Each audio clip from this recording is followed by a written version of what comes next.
Bonjour à tous, j'espère que vous allez bien. Vous reconnaissez le décor? On est parti pour les résultats du grand débat YouTube. Alors vous avez été plus d'une centaine à répondre à ce sondage et je vous en remercie. Pour ceux qui n'ont pas vu la vidéo, c'est une parodie du grand débat national qui se déroule actuellement en France. Et vous pouvez la visionner en cliquant sur le petit i qui va apparaître ici. Et on découvre les résultats ensemble. C'est parti! La première question était: dans quel sens faut-il installer le papier toilette? Et vous avez été plus de 98% à répondre qu'il faut mettre la feuille de papier toilette du côté de l'utilisateur et 1% seulement à répondre qu'il faut la mettre du côté du mur. Alors il faut savoir que le brevet du dérouleur du papier toilette a été déposé en 1891 par Seth Wheeler. Wheeler qui veut d'ailleurs dire cycliste en anglais. Est-ce que son nom de famille était prédestiné à faire quelque chose qui tourne? En tout cas dans son brevet il explique clairement que la feuille de papier toilette doit tomber du côté de l'utilisateur. Ce que personnellement je trouve ça logique, puisque ça évite surtout de ne pas te défoncer les mains si jamais tu as du mur en crépi qui pourrait t'arracher les doigts quand tu as la feuille de papier toilette côté mur. Alors les 1% qui ont répondu du côté du mur, n'hésitez pas à nous donner vos arguments pour cette solution là. Et comme vous pouvez le constater, on n'arrive pas à 100% parce que YouTube doit faire un petit arrondi sur le calcul de pourcentage. La deuxième question était pain au chocolat ou chocolatine. Et encore une fois, on a une écrasante victoire pour pain au chocolat avec 91% de réponses. Chocolatine fait quand même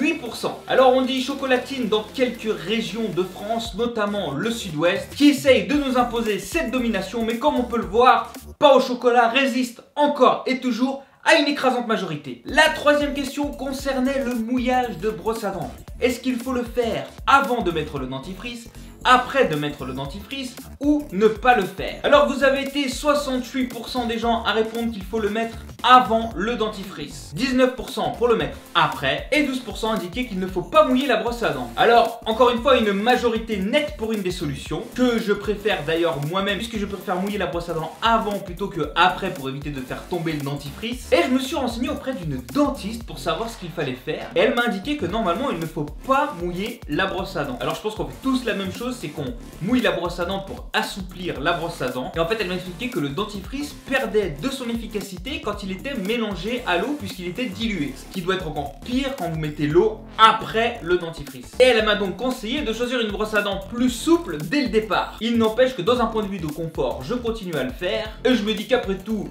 quelques gouttes d'eau ça ne doit pas diminuer de manière totalement absolue l'efficacité du dentifrice. Mais si vous êtes un spécialiste de l'interaction eau-dentifrice, n'hésitez pas à laisser un commentaire pour nous expliquer pourquoi il ne faut pas le faire et pourquoi on est des gros hérétiques de faire ça. Et pour ceux qui mettent l'eau après le dentifrice, vous êtes de grands malades. Ensuite, on abordait la question de la bise. Faut-il commencer la bise par la gauche ou par la droite? Personnellement, je commence par la gauche et on constate que vous avez été 78% à répondre que vous commenciez la bise par la gauche et quand même 21% des gens qui commencent par la droite. Ceux-là sont sûrement des petits filous qui essayent d'obtenir des bisous gratos. Combien faut-il faire de bises? La question qu'on se pose quand on arrive dans une nouvelle région. Eh bien, vous avez été 1% à répondre 1. D'ailleurs, pareil, laissez un commentaire, ce 1% pour savoir à quel moment vous faites une bise. Une majorité de 2 bises avec 66%, 22% pour 3 bises, pour 4 bises 5% des personnes et enfin 3% de gourmands qui en font plus que 4, ce qui doit prendre un temps fou. On a donc une nette majorité pour 2 bises. J'ai également répondu 2 bises, mais c'est vrai que depuis que je suis arrivé dans la région frontalière avec la Suisse, eh bien ici on fait 3 bises et il faut s'adapter.